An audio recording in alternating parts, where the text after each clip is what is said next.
everyone, in this video I'm going to show you on how to schedule payment in Venmo. So in this video I've prepared 3 methods. Method number 1 is to set a reminder.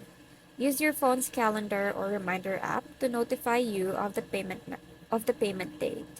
Include the amount and recipient in the reminder for convenience. It looks something like this. So you can put here the amount and to the recipient. Method number 2 is to use third-party apps.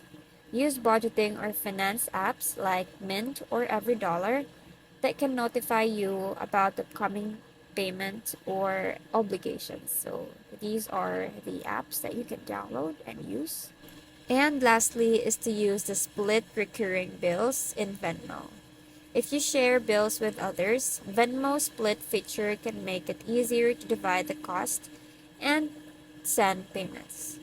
And that's it. It's very quick and easy. I hope you find this video helpful. Thank you for watching, and I'll see you in the next one. Bye!